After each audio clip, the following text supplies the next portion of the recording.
अस्सलाम वालेकुम नाज़रीन, प्रोग्राम में वाक़े भली कार त चऊं नाज़रीन। GHQ पारां हुकूमत पाकिस्तान के ख़त लिखी सीनियर सहाफ़ी अरशद शरीफ जे पुरसरार मौत वारे मामले जी मुकम्मल ऐं फ़ौरी जांच वारो मुतालबो साम्हूं आयो आहे। ख़त में इहा ॻाल्हि बि कई वई आहे हुकूमत खे त हिन अफ़सोसनाक वाक़े मां जेके फ़ाइदो खणंदड़ आहिनि उन्हनि खे बि वाइखो कयो वञे ऐं उन सां गॾोगॾु समूरी जेका बि सूरत हाल आहे उन हवाले सां फ़ौरी उन ते क़दम खयां वञनि। जंहिंखां पोइ नाज़रीन अवां सभिनी खे इहा बि सुध हूंदी त वज़ीर आज़म पाकिस्तान शहबाज शरीफ पारां इन मामले ते हिकु आला सतही जुडिशियल कमीशन जोड़ण जो फ़ैसिलो बि साम्हूं अचे पियो ऐं उन खां सवाइ नाज़रीन फ़ौरी तौर ते इहे समूरियूं डेवलपमेंट्स असांखे नज़र अचनि पियूं। हिन केस में ॼाणाए पियो वञे त असीं अणधुरी जांच कंदासीं ऐं मुकमल जांच कई वेंदी, हर एंगल खां जांच कई वेंदी अहम मामले ते। इन समेत मुल्की सियासी मंज़रनामे ते जेके ॿियूं डेवलपमेंट्स नज़र अचनि पियूं, अॼु हिकु ख़बर इहा बि साम्हूं आई आहे जेका गुज़िरियल ॾींहुं साम्हूं आई हूंदी। अॼु उन हवाले सां कुझु वधीक फैक्ट डिटेल्स साम्हूं अचनि पिया त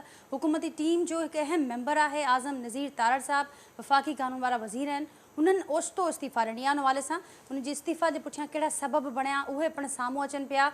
उन समेत जेके ॿियूं डेवलपमेंट्स थियनि पियूं उन ते अॼु हिकु प्रोग्राम में फोकस कंदासीं। जेके गेस्ट मूंसां गॾु मौजूदु आहिनि उनजो तारुफ़ असां कराईंदसि। मूंखे कराची स्टूडियो में जॉइन कियो आहे सीनियर कानूनदान आहिनि, तज़िया निगार आहिनि जावेद काज़ी साहब मूंसां गॾु मौजूदु आहिनि। नाज़रीन उन खां सवाइ सीनियर सहाफ़ी आहिनि, तज़िया निगार आहिनि PJ मीर साहब मूंसां गॾु मौजूदु आहिनि वीडियो लिंक ते।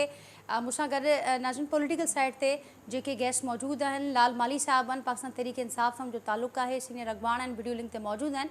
ऐं पाकिस्तान पीपल्स पार्टी सां तालुक़ु रखंदड़ सीनियर अॻवान आहिनि फयाज़ बुट साहब, उहे पिणु मूंसां गॾु वीडियो लिंक ते मौजूदु आहिनि। कुझु देरि खां पोइ नून लीग सां तालुक़ु रखंदड़ MNA आहिनि निसार चीमा साहब, उहे पिणु मूंखे कुझु देरि लाइ प्रोग्राम में शामिल अॼोके प्रोग्राम में शामिल थींदा। अवां सभिनी मेहमाननि खे भली कार थी चवां जो कि प्रोग्राम में वहाँ जी सभिनी की इजाज़त सां PJ मीर साहब आपकी तरफ आती हूँ। बहुत शुक्रिया आपने टाइम निकाला आज के प्रोग्राम के लिए।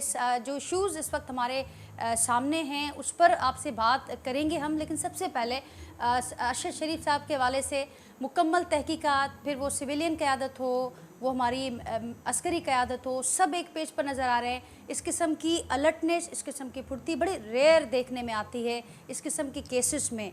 2 केस से पहले भी बहुत सारी बार कमीशंस भी बनते हैं, मामलात भी होते हैं, लेकिन वो रिज़ल्ट तक नहीं पहुंच पाते। आप कैसे देख रहे हैं ये जो मामला है, ये कहाँ तक जाते हुए आप देखते हैं?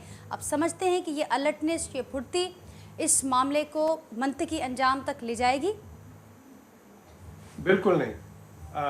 आपने बड़ी कमीशन यहाँ बनाई हैं पाकिस्तान में। लियाकत अली का तो पता नहीं चला, जुल्फ़कार अली भुट्टो साहब को तो हमने देख लिया, बीबी का आपने देख लें, अभी तक कोई रिज़ल्ट उसका आया नहीं है।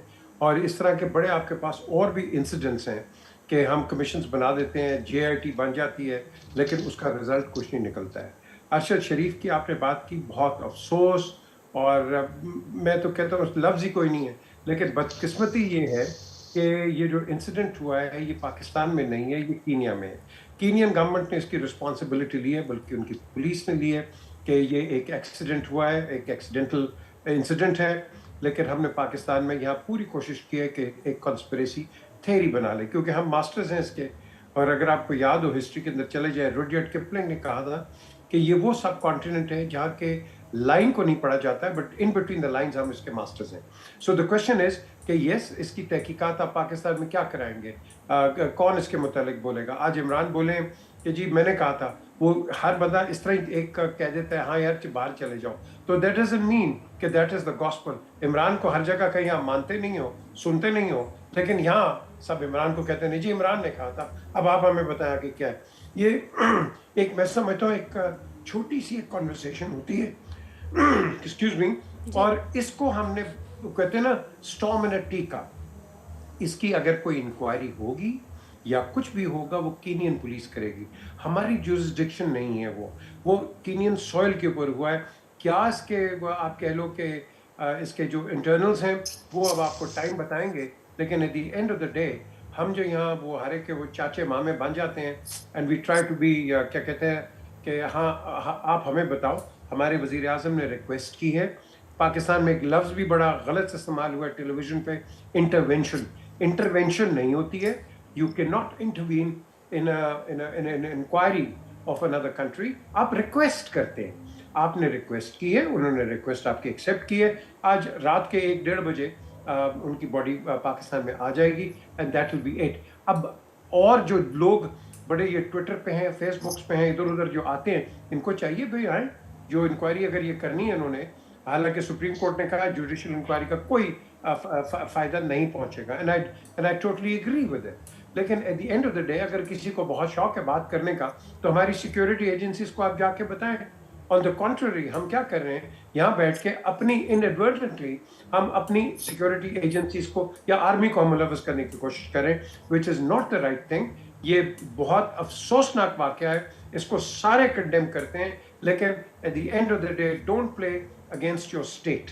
हाँ, किसी के पास प्रूफ है बिल्कुल लेके आए और बताए, लेकिन अगर नहीं है तो मैं समझता हूँ कि अननेसेसरी ये कंस्पिरेसी थ्योरीज जो हम लेके चल पड़ते हैं हर प्रोग्राम के अंदर, दैट इज नॉट ऑल। बिल्कुल सही पीजे मीर साहब, पॉइंट टेकन। जावेद काई साहब, छा अग्री कयो पिया, सम्झनि पिया त होपफुल न आहिनि त इन्हनि मामलनि जा असां वटि पहिरियां बि खोड़ भेरा अहिड़ियूं कमीशन्स ठहियूं, मामला इन ई स्टेज ते पहुता, पर रिज़ल्ट असां साम्हूं न हूंदी आहे। ऐं अव्हां जेका ॻाल्हि हू कनि पिया, सभिनी खे असां ॾिसूं बि था त कीनियन सॉइल ते ई मैटर थियो आहे, ऐं हिते कमीशन्स थियनि, मामला थियनि, ज़ाहिर आहे असांखे उते ॾिसणो पवंदो। त हिकिड़ो इंटरनेशनल कोर्ट ऑफ जस्टिस वारो बि असां वटि हिकिड़ो ऑप्शन हुजे थो, थोरी उन ते बि लाइट विझो त छा थी सघे थो इन मामले में स्पेसिफिकली। इंटरनेशनल कोर्ट जो त कुझु कोन थो थी सघे, ठीकु ठीकु, उहा त जुरिडिक्शन ॿी आहे, हुनजा वेकेंसी ॿिया थींदा आहिनि। हिकिड़ो इंडिविजुअल सहाफ़ी जेको आहे सो कीनिया में मारियो वियो आहे ऐं पुलिस मारियो आहे। हिकिड़ी जेका आहे सा इंतिहाई अफ़सोस, इंतिहाई ॾुख, हिकिड़ो सहाफ़ी हो, हुन सां मुंहिंजा सोभेरा इख़्तिलाफ़ हुजनि, मुंहिंजी सहाफ़त मूंखे न वणंदी हुई जेका बि हुई, जंहिं तरीक़े सां हुनखे इस्तेमालु कयो पियो वियो ऐं जंहिं तरीक़े सां हुन नैरेटिव ठाही पई, very unfortunate, but he was a journalist, हुनजो जीअण जो पूरो हक़ हो। हाणे थ्योरियूं आहिनि, कंहिं मारियो, मारींदा त पंहिंजा बि आहिनि, मारे पोइ चवंदा आहिनि त असां जिन खे शहीद खपंदा उहे बि बेनिफिशरी आहिनि। ठीकु आहे न, असांजी जे इस्टेब्लिशमेंट आहे हिते जेको आहे सो पाकिस्तान में मिसिंग पर्सन्स थियनि था पिया, सही, उहो त हिते बि कुझु करे सघनि था पिया। हेॾो सारो जेको तव्हां ॻाल्हायो पिया, हेॾी न सिंधीअ खे न कंहिं ॿिए खे हेॾी ज़रूरत आहे जेतिरो इमरान ख़ान ॻाल्हाए थो पियो, उहो बर्दाश्त वेठा कनि। ठीकु आहे न, तंहिंखां पोइ उहो मसइलो कहिड़ो हो, कहिड़ो थ्रेट हो, कहिड़ी शइ हुई हुन जो कुझु के पियो, उहो वञे पियो हिकिड़ी डॉक्यूमेंट्री बि ठाही, नेटफ्लिक्स पे पियो, प्रोपेगेंडा जेका बि कंदो हो, उहो प्रोपेगेंडा कंदो हो पंहिंजी जाइ ते जेका बि हुई, ऐं हिकिड़ी पूरी नैरेटिव बिल्ड करण जी कोशिशि पई कई। That is beside the point. हुनखे मारण लाइ त केरु हो ई कोन, बट नेचुरली, बट अदरवाइज़ उन जा जेके लॻनि था पिया त हुन में मुमकिन आहे हुनखे मर्डर कयो वियो हुजे, जंहिं तरीक़े सां हुनखे गोली हई वई आहे, जंहिं तरीक़े सां हुनखे ॿियनि खे कुझु कोन थियो आहे। ठीकु, त ही जेके कमीशन्स वारा कमीशन जोड़ण जो फ़ैसिलो थियो आहे, जेके ॿिया मामला रिज़ल्ट कढंदियूं, जुडिशियल कमीशन ठहणु घुरिजे, सही ठहणु घुरिजे, बिल्कुलु। हिकिड़ो जेको बि प्रोसीजर रिक्वायरमेंट आहे, हिकिड़ो हाई प्रोफाइल मर्डर थियो आहे, जुडिशियल कमीशन ठहणु घुरिजे, उहा कंहिं न कंहिं नतीजे ते पहुचणु घुरिजे। पर पीजे मीर साहब वारी ॻाल्हि सही आहे त उन रिज़ल्ट असांखे हिस्टोरिकली ख़बर थी पए त का निकिरे बिकिरे कान थी पई। दैट हैविंग सेड दैट, इंतिहाई ॾुख जहिड़ी ॻाल्हि आहे। ऐं ॿियो जंहिं तरीक़े सां हीअ कनि पिया हुनखे, उहो इंतिहाई ग़लति आहे। बल्कि आउं सम्झां थो हिनजे पूरे मर्डर जा जेके आहिनि PTI वारा बेनिफिशरी आहिनि, छाकाणि हू हुनखे उछाले उहो हुन मां कैपिटलाइज़ करे हुनखे पंहिंजो हिकिड़ो शहीद करे ॾेखारनि था पिया, त ईअं थींदो आहे। त पर जेको सो कीनिया वियो, कीनिया छो वियो, कहिड़े तरीक़े सां हो, छा पे कयईं, एॾी वॾी का हुनखे का रेस्ट्रिक्शन कान्हे, दुबई में बि रही सघियो पियो, लंडन में बि रही सघियो पियो, एॾो को वॾो प्रॉब्लम हुन सां कोन हो। पर ॾाढो ॾुख जहिड़ी ॻाल्हि आहे, इंतिहाई ॾुख जहिड़ी ॻाल्हि आहे। हिनखे जेतिरो कंडेम कजे उहो तमामु घटि थींदो, ऐं हिनजी बिल्कुलु हिकिड़ी जेका आहे सा इंडिपेंडेंट, फेयर, ट्रांसपेरेंट जेका असां इन्वेस्टिगेशन या जेका बि इंक्वायरी उहा थियणु घुरिजे। पर असां सम्झूं था त हुनजो को वॾो रिज़ल्ट कोन्हे। ठीकु ठीकु, लाल साहब अव्हां छा चवणु चाहींदो, रद्दमल तव्हांजी पार्टी जो साम्हूं अचे पियो हिन मामले ते, ऐं ख़ुदि अॼु इमरान ख़ान साहिब इहा ॻाल्हि कई आहे त हुननि खे इहा सुध हुई त टारगेट किलिंग जो निशानो बणाए सघिजे थो हुननि खे, अहिड़े क़िस्म जा थ्रेट्स जे हवाले सां हुननि खे ॼाण हुई कुझु, ऐं हुननि वॉर्न बि कयो हो, हुननि खे ख़बरदार बि कयो हो अरशद शरीफ़ साहिब खे हिन मामले जे हवाले सां। पर हाणे कुझु शयूं थियणियूं हूंदियूं आहिनि, ऐं हू कुझु शयुनि जे हवाले सां हुननि खे अंदाज़ो हुयो। अव्हां छा चवंदो फर्दर, हाणे कमीशन हुकूमत ठाहिण जो फ़ैसिलो करे चुकी आहे, अव्हांखे कीअं पियो लॻे, रिज़ल्ट ईंदो साम्हूं, न ईंदो, छा थी वेंदो हिन मामले ते? महिरबानी नाज़िया, पहिरीं त हिकिड़ी करेक्शन करियो, इहो फ़ैसिलो हुकूमत नाहे कयो कमीशन ठाहिण जो। कमीशन ठाहिण जो फ़ैसिलो कोर्ट में बि को हिकिड़ो इंडिविजुअल जो हुयो, उतां खां बि फ़ैसिलो न थी सघियो। अॼु जेका कोर्ट रद्द कयो आहे, वज़ीर अहमद साहब इहा ॻाल्हि कई आहे। जी जी उहो हाई कोर्ट GHQ रद्द जे कई आहे लेटर जे इस्तदा नतीजे में आहे। कमीशन जी, नाज़िया त हाणे मुंहिंजी ज़रूरत ॻाल्हि महसूस हिकिड़ो कोन्हे, मिंट वज़ीर अहमद साहब बि ऐलान कयो आहे। हाणे हिकिड़ो मिंट रुगो मूंखे ॾियो न, तव्हांजी जी महिरबानी जी थींदी। बिल्कुलु कंप्लीट कयो। त जेको GHQ जेको लेटर लिखियो आहे, GHQ जेका मुदाख़लत कई आहे, उन खां पोइ ॾिसो ही एॾी नाअहल हुकूमत आहे, एॾी नालाइक हुकूमत आहे, पूरो पाकिस्तान में बाहि ॿरी वई आहे, पूरी दुनिया में बल्कि इन ते कंडेमिनेशन अचे पई, पूरी दुनिया जा जर्नलिस्ट, ह्यूमन राइट्स बॉडीज़ इन जी मज़म्मत कनि था पिया। हिन हुकूमत जो एक्शन इहो थियो आहे जेको मरियम नवाज़ जी सोच आहे उहो तव्हांजे साम्हूं आई आहे। मरियम नवाज़ अणसिधी तरह खां इन मौत ते जशन कयो आहे। ही जेके पूरा PDM सां, काज़ी साहब जी सोच बि लॻभॻि PDM सां मिले ई थी। PDM सम्झे थी त इमरान ख़ान इन जो बेनिफिशरी आहे, ऐं काज़ी साहब यही ॻाल्हि थो करे त ही सभु बेनिफिशरी आहिनि जेके हमेशह रहिया आहिनि, ऐं हिननि जी जेका सोच आहे उहा इंतिहाई जेका आहे, ख़ासि तौर ते जेका मरियम नवाज़ साहिबा जेको ट्वीट कई आहे, उहो घटिया क़िस्म जी हिकिड़ी ट्वीट आहे, कंहिंजे मौत ते अहिड़े क़िस्म जो तजियो न अचणु घुरिजे आहे। इन वधीक शयुनि खे ऐं शक खे जनमु ॾिनो आहे। हाणे सभ खां पहिरीं त ॻाल्हि अचो त हिन मुल्क में हुकूमत करे केरु? ॿ ॾींहं पहिरीं PDM जो इजलास थियो आहे, ऐं उहो जेको रिपोर्ट थियो आहे, मुंहिंजी रिपोर्ट आहे, TV चैनल्स रिपोर्ट कयो आहे त शहबाज शरीफ़ प्राइम मिनिस्टर चयो आहे त मां बेइख्तियार आहियां, मूं वटि इख़्तियार न आहिनि, ऐं ब्यूरोक्रेसी मुंहिंजी ॻाल्हि नथी मञे। टियों ॾींहुं जावेद लतीफ़ हिकिड़े नेशनल TV चैनल ते अची चए थो त हमारे पास इख़्तियार नहीं है, असां वटि इख़्तियार है ई कोन। टियों ॾींहुं तव्हांजो वज़ीर ख़ारजा बिलावल भुट्टो साहब का जॾहिं वज़ीर MNA जेको आहे अली वज़ीर, उन जी बाज़ियाबी उन आज़ादी जो मुतालबो कनि था कुझु माण्हू या हुनजा चाहींदड़, त उन ते चए थो त मुंहिंजे साम्हूं इहे नारा न हणो, जिन ॿधो आहे, जिन जो इख़्तियार आहे हुननि ॾे वञो। अणसिधी त हुन चयो त असांजे इख़्तियार में न आहे। त सवाल इहो आहे त हिन मुल्क में इख़्तियारात केरु थो इस्तेमालु करे ऐं हुकूमत कंहिंजी आहे? अरशद शरीफ़ जो क़त्ल हुजे या उन सां लाॻापियल ॿिया कई इंसानी हक़नि जी भञकड़नि जा मामला हिन मुल्क में थी रहिया आहिनि। इहो वेलकम आहे त GHQ इहो फ़ैसिलो कयो आहे त इन ते अदालती कमीशन जुड़णु घुरिजे, पर आउं सम्झां थो त इन खां पहिरीं अदालती कमीशन तॾहिं जुड़ी, जेका हींअर जेको मुल्क में अनसर्टेनिटी गैर यकीनी आहे, उहो अमरीकी धमकी वारे ख़त ते आहे। अदालती कमीशन पाकिस्तान तहरीक इंसाफ़ मुतालबो कयो हो, उन टाइम ते उहो जुड़ी वञणु घुरिजे हा। इमरान ख़ान डेफिनेटली, छाकाणि त हिकिड़ो मिनट, इमरान ख़ान हुनजे वेझो रहियो आहे, ऐं इमरान ख़ान जे वेझो हुजण जे करे ही साफ़ ई इमरान ख़ान खे पंहिंजनि ख़दशनि खां आगाह कंदो रहियो आहे, ऐं हुन वेल विशर जे तौर ते पंहिंजा जेके आहिनि उहो ॾिना आहिनि। पर अॼु तमामु हिकिड़ी जेका अहम ॻाल्हि थी आहे उहो इहो थी आहे, सदर पाकिस्तान आरिफ अलवी साहब जेको आहे सोगवार फैमिली उनखे विज़िट कयो आहे। उते हुननि इहो मुतालबो कयो आहे त बिल्कुलु कमीशन जोड़ियो वञे, ऐं कमीशन जेको हुजे उहो ओपन हेयरिंग करे, छाकाणि त हाणे जेके बंदि कमरनि में हेयरिंग्स थियनि थियूं, माण्हुनि जो उन ते एतमाद नाहे रहियो। दुबई में रही सघियो पियो अरशद शरीफ़, लंडन में रही सघियो पियो, अहिड़ी का ॻाल्हि कान्हे। इहा हिकिड़े उन टाइम ते बि इहे हालात हुया त हुननि खे हिन मुल्क में रहे ॾिनो पियो। वजह हुजी छा आई, तो पंहिंजो पाण ॻाल्हाईंदो हो, एक्सप्रेस कंदो हो पंहिंजो पाण खे।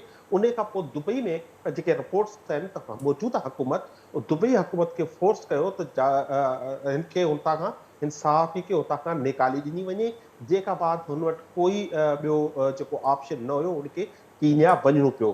कीनिया में हुनजी शहादत थी आहे, इंतिहाई मिस्ट्रियस आहे, उनजी तहक़ीक़ात थियणु खपे, पर उन खां पहिरीं हिते तहक़ीक़ात थियणु खपे त अहिड़ा हालात छो पैदा थिया, ऐं हिन सॼी जेको सूरताल आहे उन जो ज़िम्मेवार केरु आहे? सही सही लाल साहब, पॉइंट टेकन। हलूं था असीं फयाज़ साहब वटि। फयाज़ साहब खे पुछूं था त हुननि जो छा रिस्पॉन्स आहे हिन मामले ते। फयाज़ साहब, लाल साहब खे मां ॿुधो, जावेद साहब ऐं PJ मीर साहब खे जी गुफ़्तगू मां ॿुधी, ऐं जेका ॻाल्हि ज़ाहिर आहे मज़म्मत बि हर पासे ॾांहुं साम्हूं अचे पई, ऐं उन सां गॾोगॾु मुतालबा बि साम्हूं अचनि पिया। जंहिं ॻाल्हियूं लाल साहब कयूं, सम्झनि पिया त उनखां अॻु असां बि मुतालबो कयोसीं, हुकूमत इहे ॻाल्हियूं कंदियूं पिया आई। अॼु जॾहिं ख़त साम्हूं आयो, उनखां पोइ इहो ऐलान थियो कमीशन जे हवाले सां त उहा कमीशन अॻु हुकूमत खे इहो स्टेप वठणु खपंदो आहे, उन सां गॾोगॾु ओपन हेयरिंग वारी उहा ॻाल्हि कनि पिया। त हाणे कीअं ॾिसो पिया, हुकूमत छा सोचे पई हिन मामले ते? प्रेशर में मुसलसल इज़ाफ़ो पियो थिए। बिस्मिल्लाहिर्रहमानिर्रहीम। सभ खां पहिरीं त तव्हांजी महिरबानी असांजे लाइव प्रोग्राम में। मां सभ खां पहिरीं त इन जी कंडेम कयां थो, असां जेका बि हुनजी मर्डर थियो आहे कंडेम कयो था, असांजी पार्टी बि कंडेम कयो आहे, हुकूमत पाकिस्तान बि कयो आहे। मां लाल साहब जी ॻाल्हियूं ॿुधियूं पियूं, काजी साहब जी ॿुधियूं पियूं, मीर साहब जूं ॿुधियूं पिए। हिकु साफ़ इहो भली असां जो नज़रियो हुन सां न बि मिले पर हिकिड़ी साफ़ जे हिसाब सां असां हुन लाइ क़दुरु आहे, हुन लाइ इज़त आहे। ऐं ॾिठो पिए त हिन में जेका लाल साहब ॻाल्हि पई कई त इहा इलेक्शन ते सियासत न थींदी आहे, हीउ वक़्तु सियासत जो कोन्हे को। असांखे ॾिसणो पवंदो हू कीनिया में छो वियो, किथां किथां वियो, दुबई में आया हुनखे छो निकितो, लंडन मां छो निकितो, ऐं हींअर त ॿुधूं पिया हुन सां गॾु कज़न हो, हुन सां गॾु अलाए भाउ गॾु उहे उतां गुम आहिनि, उहे मिलनि। असांखे सुफ़ारती लिहाज़ सां असांजी हुकूमत पाकिस्तान जेका फॉरेन अफेयर जे हिसाब सां बि तहक़ीक़ात करे पई ऐं दाख़िला जे हिसाब सां करे पई, जुडिशनल कमीशन बि ठही आहे, प्राइम मिनिस्टर ठाही आहे, अदालती हुकूमत अदालत लाइ असांजी इज़त आहे, पर प्राइम मिनिस्टर उहा जुडिशनल कमीशन ठाही आहे। हिकु पाकिस्तान जी हैसियत सां असांखे कीनिया खां पुछणु खपे, कीनिया जी गवर्नमेंट जो मौक़िफ़ आयो आहे त असांखां ग़लती थी आहे, पर हिते तव्हां ॾिठो आहे पाकिस्तान में ट्विटर ते फेसबुक ते PTI वारा हिनखे इशू करनि पिया। असां इन ते DG ISPR खे हुनखे मुतहरिक थियणो पियो। तव्हां अॼु हुनजो बयानु ॾिठो पिए, हुन चयो भाई हिन ते सियासत न कयो, असां पाण चाहियूं था त उनजी इंक्वायरी थियणु खपे, हुननि खां पुछणु खपे कहिड़ा हुनजा अप्स एंड डाउन आहिनि, उन खां पोइ कंहिं माण्हू फ़ैसिले ते अचे त आया ही कीनिया छो वियो, कीनिया में उहो हुन खां भॼे छो पियो, हुन सां गॾु केरु आहे, हिनखे आया टारगेट कयो वियो। असां बिल्कुलु हिकु पाकिस्तानी जी शहरी जे हिसाब सां असां चवंदासीं, डिमांड बि कंदासीं त हुनजी तहक़ीक़ात थियणु खपे। पर तव्हांखे ख़बर आहे PTI वारा सिर्फ़ु हिते जेको केरु ॿधिजे थो धरणे में बि या आया पंहिंजी ॿोली पंहिंजो जेको ॻाल्हाए थो उन ते ॿधिजे थो त बि हुनखे इहो चवनि था PTI वारा बाबा असां सां ज़ुल्म आहे। इहो जॾहिं 4 साल हुकूमत में आहे त मुंहिंजे ख़्याल में त हीअ हुननि में का अहलियत ई कान हुई हुकूमत में, नाल हुकूमत हुई, उहो हरबा हाणे इस्तेमालु था कनि। ऐं मां पाण इन नज़रिए जो आहे पार्टी जी इहो नज़रियो आहे त हिन जी तहक़ीक़ात थियणु खपे। ठीकु, पर फयाज़ साहब इन सां गॾोगॾु जेका इहा ॻाल्हि साम्हूं अचे पई, मां चयो त हीउ वक़्तु सियासत जो न आहे, हीउ वक़्तु स्पेक्युलेशंस जो बि कोन्हे, ऐं हिन वक़्त ते अणधुरी जांच जी सभिनी खे ॻाल्हि करणु खपे, इंतज़ार बि करणु घुरिजे। पर ख़ुदि अवां इत्तेहादी हुकूमत जो हिसो आहियो, मुस्लिम लीग नून जी नाइब सदर आहे मरियम नवाज़ साहिबा जो इंतिहाई नामुनासिब बयानु साम्हूं आयो आहे, पूरे मुल्क अंदरि उन ते तनक़ीद बि थिए पई, उन बयान खे कंडेम बि कयो पियो वञे, उनखे कीअं पियो ॾिसे अवां जी पार्टी? जी बिल्कुलु, असां हुकूमत में आहियूं, उनजो असांजो वधीक उनजो असांजा लीडरशिप जवाबु ॾींदी। असां PDA असां हुकूमत जो हिसो आहियूं, पर जेकॾहिं नवाज़ शरीफ़ साहिबा जी असांजे मरियम नवाज़ ॾिनो आहे बयानु त उहो पंहिंजो पाण ॾींदा, असां पंहिंजी पार्टी जो जेकॾहिं बिल्कुलु ठीकु। पर फैज़ साहब अवां हुननि खे मशवरो ॾियो था पंहिंजे ऑपोज़िशन वारनि खे त अवां हिन वक़्त जो ख़्यालु कयो, हिन वक़्त में सियासत न कयो, त पंहिंजी जेका इत्तेहादी पार्टी आहे उनखे बि त इहो मशवरो ॾियो त हीउ वक़्तु न आहे, असां बि कंदासीं, नामुनासिब ॻाल्हियूं ऐं बयान ॾियण जो। ॾिसो न, असांजी चेयरमैन साहिबु या असांजो प्रेसिडेंट साहिबु या असांजी जेको पार्टी जी लीडरशिप उन हवाले सां ॻाल्हाईंदो, मां हींअर बि चवंदुमि त अहिड़े क़िस्म जा बयान न अचणु खपनि कंहिं बि पार्टी। ऐं हिकु आख़िरी सवाल, हाणे यकीनी कीअं बणाईंदो, छाकाणि त हिते जेके वेठल पैनलिस्ट बि आहिनि उहे बि हिन ॻाल्हि ते मुतफ़िक़ नज़र अचनि पिया, ऐं तारीख़ शाहिद आहे त अहिड़े क़िस्म जे मामलनि ते जेके इंतिहाई हाई प्रोफाइल केसिस हुजनि, ॿिया मामला रहिया हुजनि, असां वटि कमीशन्स बि ठहियूं, कुझु मामलनि ते रिपोर्ट्स ताईं तयारु थी चुकियूं, पर रिज़ल्ट न आयो साम्हूं, त हाणे हीअ मामले ते हुकूमत कीअं यकीनी बणाईंदी? ॾिसो, जुडिशल कमीशन ठाही आहे, उनखे अॻियां उनखे तहक़ीक़ात करणु खपे, ठीकु आहे। वज़ारत ख़ारजा जे हिसाब सां जेकर हुनखे लेटर लिखियो थो वञे उनखे तहक़ीक़ात करणु खपे, उनजो हाई लेवल फोरम ते माण्हू वञी सघे थो। हिकिड़ो मुल्क जे हिसाब सां असां सां आहे त असांजो शहरी न, असांजो भली कहिड़ी पार्टी सां कहिड़ी माना चैनल सां वापसि था कयो, असां लाइ एज़ अ पाकिस्तानी शहरी हुनजे लाइ इज़त आहे। मां इन शइ जो क़ाइल आहियां त इहो हुजणु खपे, हुनजी तहक़ीक़ात करणु खपे ऐं थोरो सब्र करणु खपे। PTI वारनि खे ॿाहिरि खे थोरो सब्र करणु। ठीक फयाज साहब, पॉइंट टेकन। पीजे मीर साहब, आपकी तरफ आऊँगी, आपने सबका मौक़िफ़ सुना और इस मामले पे वो समझती है हुकूमत के इस मामले को पेशेंस के साथ डील करना पड़ेगा और सबको इस वक्त सियासत को बालाए ताक रखकर, दूसरी चीज़ों को साइड पर रखकर इस मामले पर अपनी तवज्जो मरकूज़ करनी होगी। साथ साथ एक और आज जो खबर सामने आई आज़म नज़ीर तारड़ साहब के हवाले से, सदर सुप्रीम कोर्ट बार की ये दावा है, वो ये समझते हैं कि जजेस की सीनियरिटी वाले मामले पर वोट देने पर ये सारा वो एक बड़ा सबब बना है उनके हुकूमती टीम से लाताल्लुक़ और अलग होने के। अब क्या कहेंगे, हुकूमती टीम के बहुत अहम रुकन थे, वो उन्होंने अपनी राहें जुदा कर ली हैं, हुकूमत के सामने भी सवाल रखेंगे, आप क्या कहेंगे इस हवाले से? मैं समझता हूँ कि आज़म तारड़ ने बड़ा अच्छा काम किया, रिज़ाइन कर दिया उन्होंने, क्योंकि जब हम मेरिट की बात करते हैं तो सीनियरिटी सबसे पहले आती है। आप जूनियर जज को किस तरह एलिवेट कर सकते हैं ऊपर हायर बेंच के ऊपर? आप अपने अंदर ही डिफरेंसेस क्रिएट कर लेंगे जुडिशरी के अंदर। क्वेश्चन इज कि हम पूरे पाकिस्तान में मेरिट को तो बिलीव करते ही नहीं हैं। यही वजह है कि मैं बार बार कहता हूं कि भाई जो आर्मी है, आर्मी का चीफ ही उसको बनाए। जब आप इसको भेज देते हो कि भाई 5 नाम मैं दे रहा हूं कि कोई भी वजीर आजम हो कि जी आप इसमें से सिलेक्ट कर लें, जब वो 5 नाम आ जाते हैं प्राइम मिनिस्टर हाउस में, उसी वक्त लॉबिंग शुरू हो जाती है हर एक की कि सर ये है, ये वहाँ का है, ये फलाना है, ये वो है, और वहाँ एक का फिर एक कोई ना कोई फेवरेट बन जाता है। इसलिए हम हमेशा कहते हैं देखो फौज देखो सियासत में आ गई। भाई फौज को तो तुम खुद खींच के लाती हो सियासत के अंदर। एज वजीर आजम तुम्हारे पास क्या नौयत है, क्या क्वालिफिकेशन है कि तुम एक जनरल को असेस करो? आर्मी चीफ जो होता है वो उसको पता होता है उसके जनरल्स कैसे हैं, और वो सबसे अच्छे जनरल और सीनियर जनरल को आगे पेश करे। और बिल्कुल एसेंट होती है जो हर जगह, प्राइम मिनिस्टर एक एसेंट दे दे, दैट्स इट एंड दैट्स अब वहाँ कहानी खत्म कर देते हो। वहाँ सियासत कहीं नहीं आती है, क्योंकि कोई किसी वजीर आजम पे नुक्ता या उंगली नहीं उठाएगा कि देखो जी इसने उसको सिलेक्ट कर दिया, ये कर दिया, क्योंकि हम देख रहे हैं कि पीछे सियासत के अंदर हम आ रहे हैं। तो इस चीज़ को ख़त्म करने के लिए मैं, ये ख्वाजा आसिफ ने बड़ी अच्छी बात की, मैं उसको एंडोर्स करता हूँ कि बिल्कुल आर्मी चीफ को खुद अपना एक तैनात कर देना चाहिए, जो भी सीनियर मोस्ट जनरल है, और एंड जस्ट आप उस तरह काम करो। सब जनरल्स बराबर होते हैं, इसमें कोई शक नहीं है, सारे ऊपर नीचे होते हैं, एक कोर्स ऊपर 2 कोर्स नीचे, लेकिन जो सीनियरिटी है हमने मेंटेन करनी है। आजम तारन ने यही चीज़ की है कि उसने ही डिडंट एग्री विद इट, क्योंकि ऑब्वियसली उसके हाथ बंधे हुए हैं। तो जब एक आदमी के हाथ बंधे होते हैं तो फिर वो क्या करता है? रिस्पेक्टेबल आदमी हमेशा एक वो रिजाइन कर देता है। आपने लिस्ट ट्रस्ट को देख ले, उसने क्लियरली कहा ये मेरे से गलतियां हुई हैं, मैं नहीं चला सकती, और उसने रिजाइन कर दिया। ये होती है डेमोक्रेसी। जब आप नहीं चला सकते या प्रॉब्लम्स है, आप रिजाइन कर दो।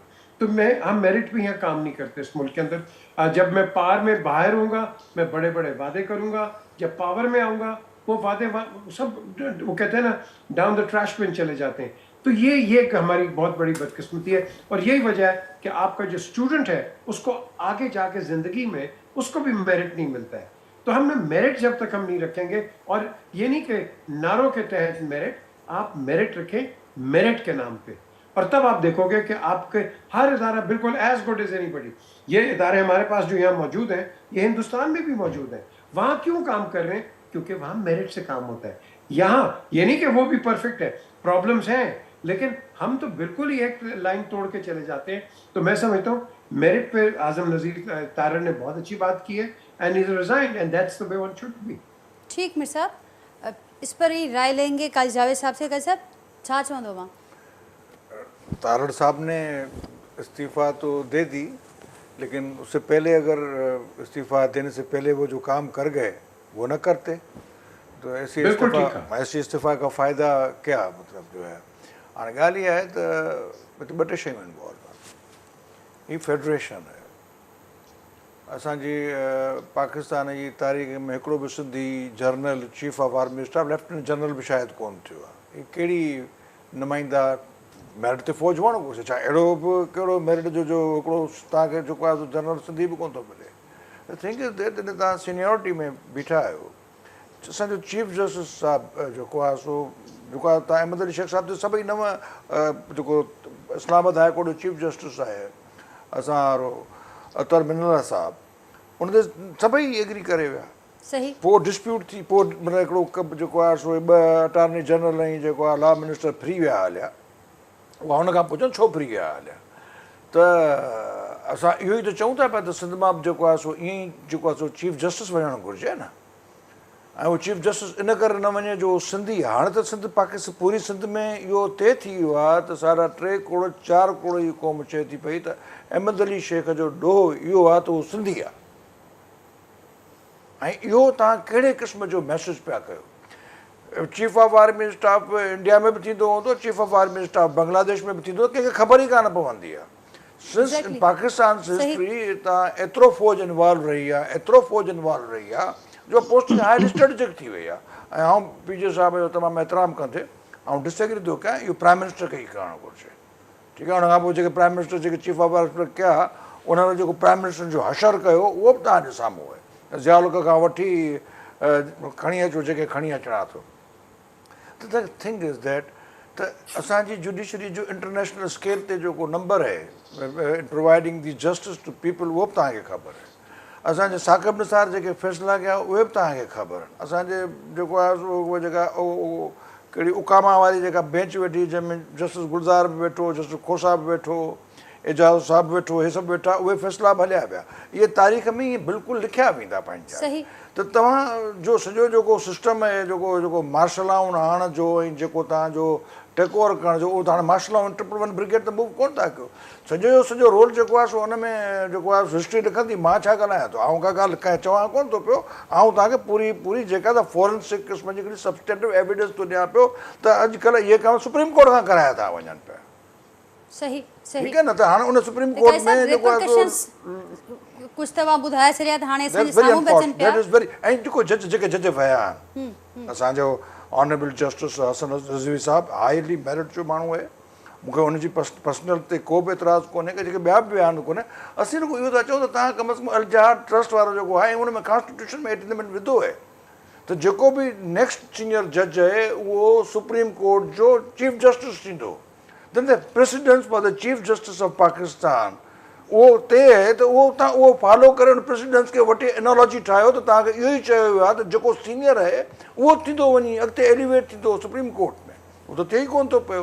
Very unfortunate. सही। पर काई साहब जेका ॻाल्हि हुन खां अॻु लाल साहब कई, लाल साहब बि वेंदे, लाल साहब कॉमेंट छा कंदो इन मामले ते? हुकूमती टीम जो हिकु अहम मेंबर ऐं उनजा रीज़न्स बि जेके साम्हूं अचनि पिया उन ते असांजा जेके ॿिया मौज़ूज़ पैनलिस्ट आहिनि उहे डिस्कस करनि पिया। पर अवां हुन खां अॻु बि पंहिंजे कॉमेंट में इहा ॻाल्हि कई त हुकूमत हूंदे बि जेका बेइख़्तियारी जी हुकूमत ॻाल्हि करे पई, बेवसी जी ॻाल्हि करे पई, कुझु अहिड़ियूं ॻाल्हियूं असीं इमरान ख़ान साहब जी बि ॿुधूं पिया गुज़िरियल कुझु वक़्त खां। हू ॼाणाइनि पिया त हू जॾहिं क्लैश ऑफ इंट्रस्ट थींदो बेइख़्तियार हूंदा हू बि, ऐं हाणे बि उहे ॼाणाइनि पिया त अहिड़ी हुकूमत हू क़बूल न कंदा जंहिंमें इख़्तियार वटसि न हुजनि।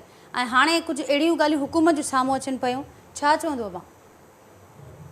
ॾिसो इहा जेके ॻाल्हि कई आहे काज़ी साहब या अमीर साहब, कुझु जेको मूं जेका पहिरीं ॻाल्हि कई आहे उनखे उहो जहिड़ो सां एग्री कनि था।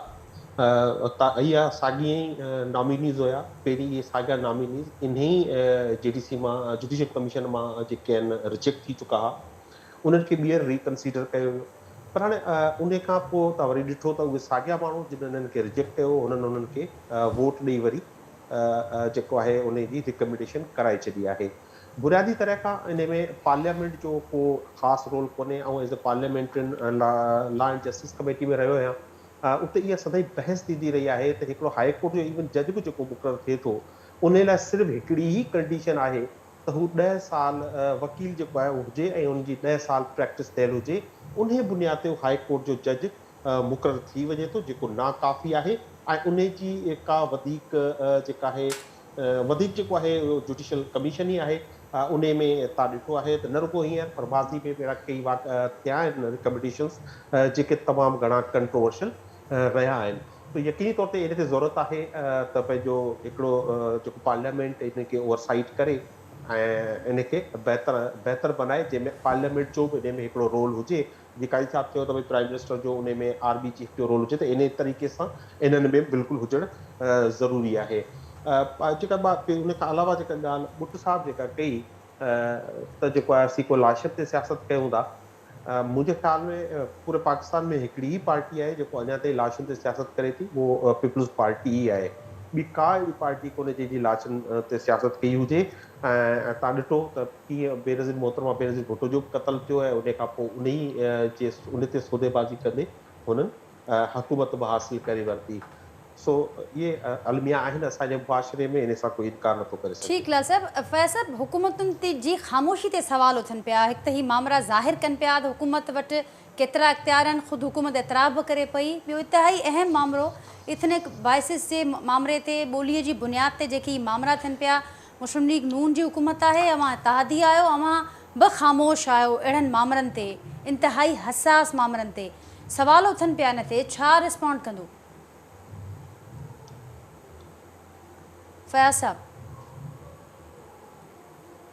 फयाज़ साहब, मुंहिंजो आवाज़ मथे पहुचे पियो? आवाज़ अचे पियो हाणे? जी फयाज़ साहब बिल्कुल अचे पियो जो आवाज़ ऊंचो त ही जेको मामलो आहे पीपल्स पार्टी बि ख़ामोश आहे न थिए को रद्दमल पीपल्स पार्टी जो कोन पुट कोन्हे ॾिसो उहो हुकूमत में असांजी हूंदे मरकज़ी क़यादत कोई बि बयानु ॾींदी उहो बिल्कुलु ॾींदी पर मां पंहिंजी ज़ाती तौर ते हिकिड़ो चवां थो मां नंढिड़ो वकील बि आहियां पर प्रैक्टिस घटि थींदी आहे मां रेगुलर न आहियां ठीकु पर 2008 खां अॻे ॿिए डोमिसाइल जा हिते जजिस मुक़ररु थींदा हुआ 2008 खां पोइ जी हुकूमत अचण खां पोइ पाकिस्तान पीपल पार्टी जे अचण खां पोइ काफ़ी असांजा सिंधी जजिस असांजी सिंध हाई कोर्ट में अची चुका आहिनि मां इन शइ जो क़ाइल आहियां त मेरिट हुजणु खपे ऐं छो जेकर अचे थो पहिरें नंबर ते असांजो उनखे थियणु खपे मां ज़ाती तौर ते आहियां बाक़ी जेके आहिनि असांजी फेडरल गवर्नमेंट वारा आहिनि उते इशूज़ आहिनि मूंखे एतिरी ख़बर न आहे बाक़ी साईं लाल साहब हिकिड़ी ॻाल्हि पई कई त लाशन ते बिल्कुलु असांजा उहे जमहूरियत जे लाइ विड़िया हुआ जेका तव्हां सियासत पिया कयो इहा जमहूरियती सियासत कान्हे का इहा तव्हां बत्ती जे पोयां सियासत कयो पिया इहा बत्ती जे पोयां सियासत कोन कंदा आहियूं तव्हां अरशद शरीफ़ जी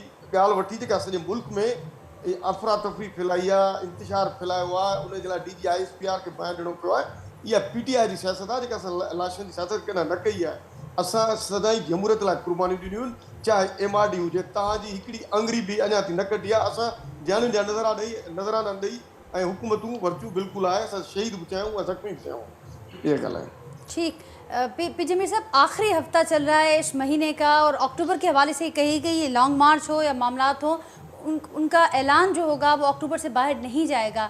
आज इमरान खान साहब ने ये कहा है कि वो जितना पुरज़म आज हैं लॉन्ग मार्च को लेकर उससे पहले कभी नहीं थे। आप देख रहे हैं इन दिनों में लॉन्ग मार्च होते हुए?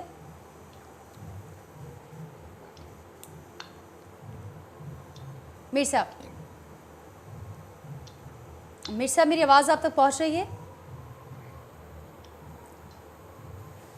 मीर साहब मुझे सुन रहे हैं आप?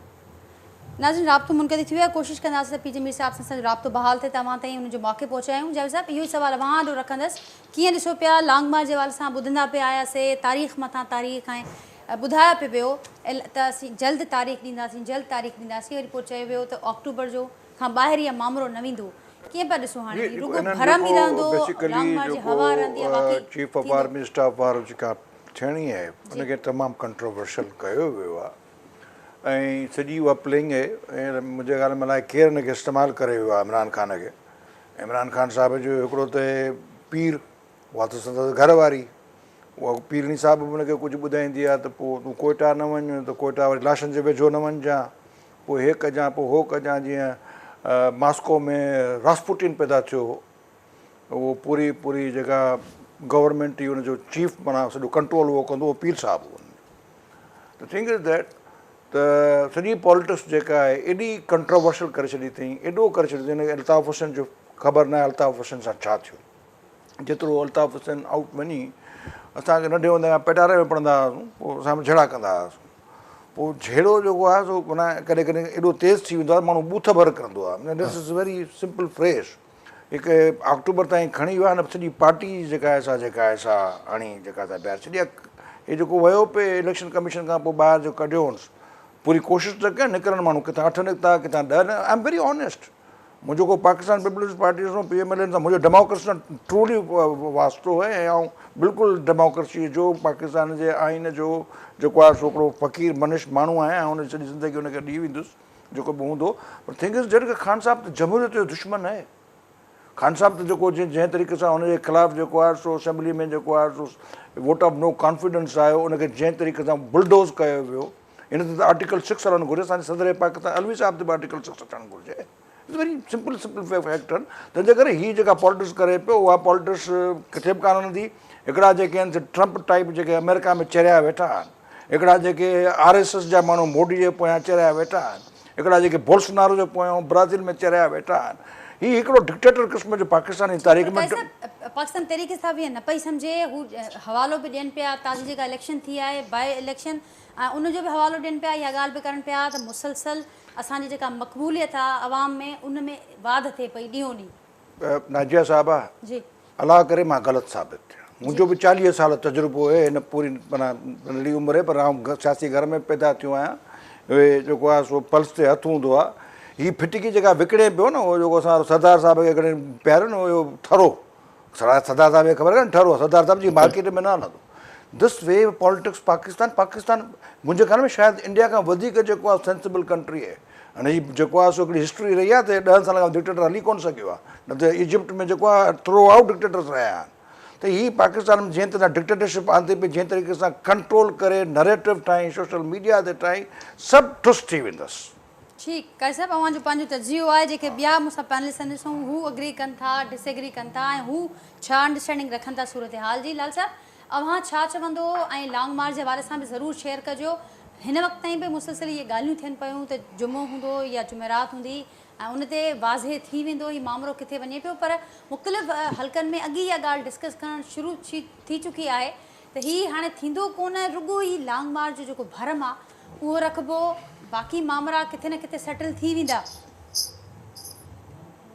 तव्हांजी महिरबानी। ॾिसो, सभ खां पहिरीं त काज़ी साहिबु इंतई क़ाबिल एतिराम आहिनि मूं लाइ।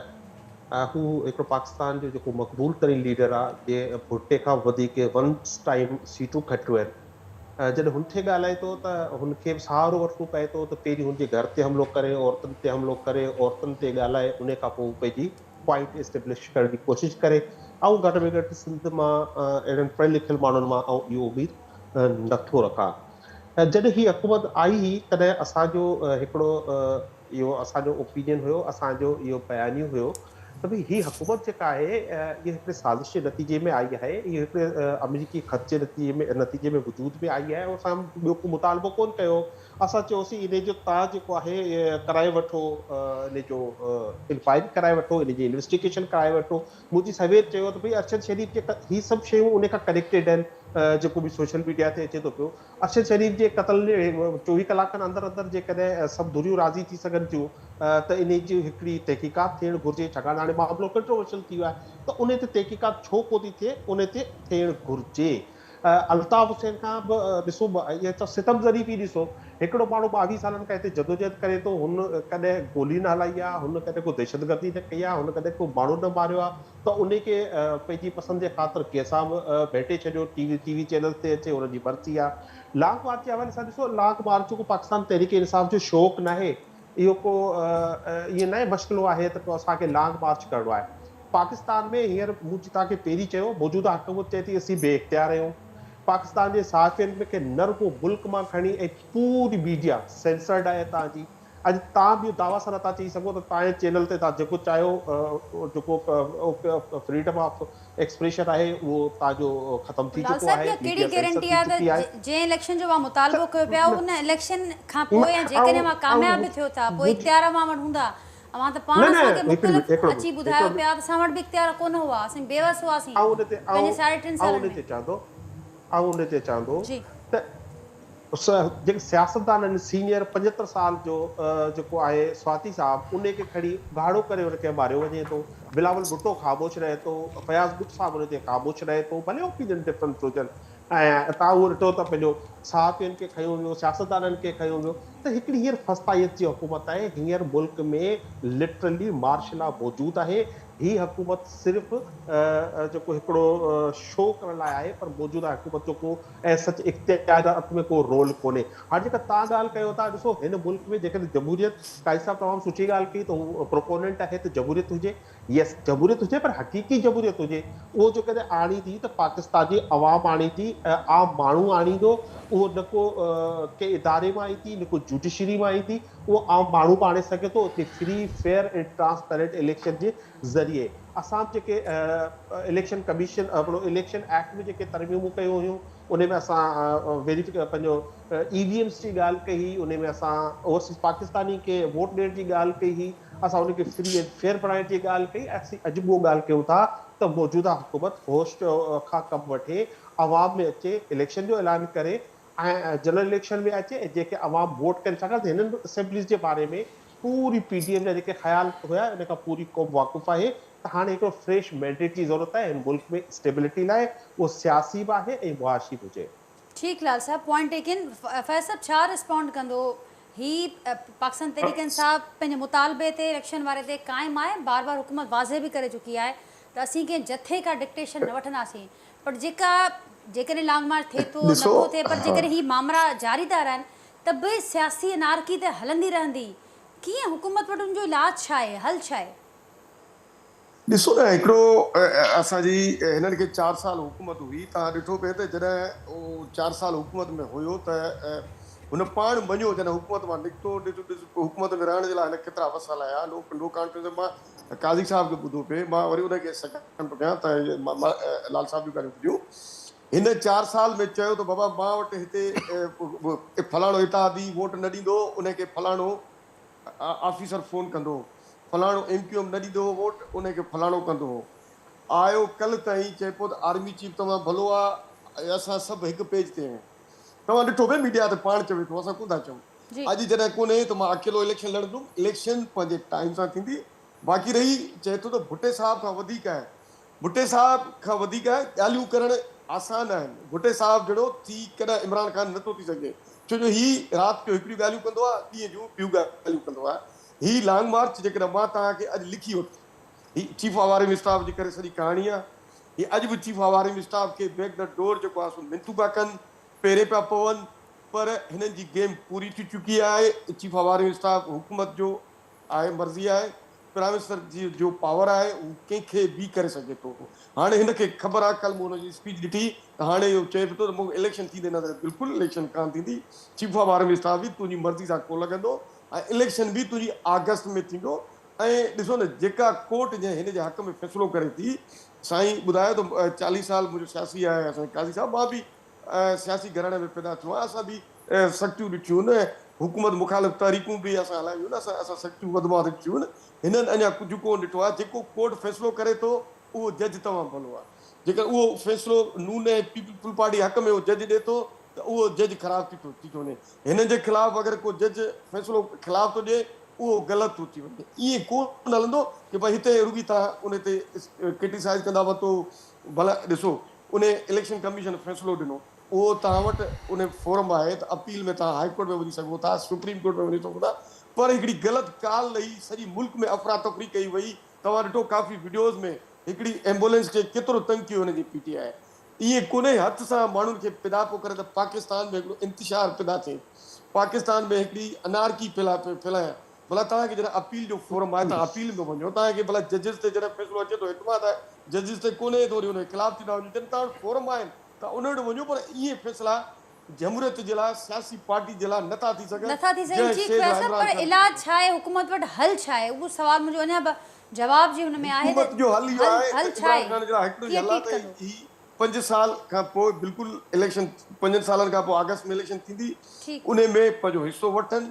ऐं अॻे बि मां हींअर चवां थो, अरिड़हं में कंहिंजे कुल्हनि ते चढ़ी आया हुआ। हिन दफ़े इनशाला अहिड़ी हिननि खे 23 में शिकस्त थींदी। मां सम्झो PTI सां जेका थींदी इहा कंहिं दौर में कंहिं पार्टी सां न थींदी। ठीक है सर, फाइनल कमेंट अवां खां वठंदासीं। हू ॼाणनि पिया त की अहम मुक़ररी सां ई समूरा मामला ॻंढियल आहिनि ऐं उहो मामिलो जीअं वेहंदो ही बि सभु कुझु वेहिजी वेंदो। बिल्कुलु नाज़िया, जेको आहे so older you go you just lose your. हिकिड़ो माण्हू असां वारो जनरल बाजवा साहिबु जेको आहे सो वञे पियो न, त सम्झो त हाणे उहा जेका हिकिड़ो नओं ईंदो, न अचण खां पोइ आउं सम्झा तव्हां मूंखे ॻाल्हि कंदो, वरी घुराईंदो प्रोग्राम में, हे सभु चुप थी वेंदो। ऐं उन खां पोइ हिनखे अञा बि का उमेदु आहे त को हिकिड़ो को माना को माही ईंदो, पोइ वरी को टार्ज़न हितां ईंदो, को टार्ज़न हुतां ईंदो, पोइ अचानक छा कंदो, कब्ज़ो कंदो न इक़्तिदार। पाकिस्तान उन ॾींहुं देन देर वेही वेंदो। ठीकु आहे सर, पर ही त थी वई हिननि जी साइड, पर छा ख़ुदि PDM जो सियासी मुस्तक़बिल छा ॾिसो पिया? ही जेका इतिहादी हुकूमत खोड़ वाइदा करे आई, जेतोणीकि अॼु 3 भेरो डॉलर घटि थियो आहे, ॼाणाइनि पिया त ग्रे लिस्ट मां पाकिस्तान ॿाहिरि निकिरी आयो आहे, मामला ॾींहुं ॾींहुं हाणे थोरा बहितरीन वेंदा, पर हाणे कीअं ॾिसो पिया हुकूमत जॾहिं पाण इहो चए पई त असीं बेइख्तियार आहियूं, बेबस आहियूं? एडवोकेट ऑफ गवर्नमेंट, पर वरी बि give the devil is due वारी ॻाल्हि। ॾिसो पूरे वर्ल्ड में ख़तरनाक, यूरोप में लोड शेडिंग तो तव्हांखे ख़बर आहे? जी जी। उहो जेका इलेक्ट्रॉनिक कार पे आई उहो ॾचो थी वई आहे न, छाकाणि हुनखे जनरेटर हलाए हुनखे चार्ज करिणो थो पइजी वञे। थिंग इज़ दैट ज़बरदस्त इन्फ्लेशन वर्ल्ड में आहे इहे, ठीकु आहे न, यूक्रेन जे करे कुझु बि थिए, वर्ल्ड में हिकिड़ी नई शिफ्ट पई अचे। उन में PDM जेका आहे सा इस्टेब्लिशमेंट सां गॾु आहे, उन सां शायदि को इंटरनेशनल जेका नई पॉलिटिक्स जी आहे उन में बि हिकिड़ी हिननि वरी नई अलाइनमेंट ठाही आहे। उन में त हिन जेको हंगामा घोड़ घमसान कया इहा त खेॾी वियो हुन जथ में, PDM जे हथ में खेॾी वियो। ठीकु आहे sir. PDM is not performing well.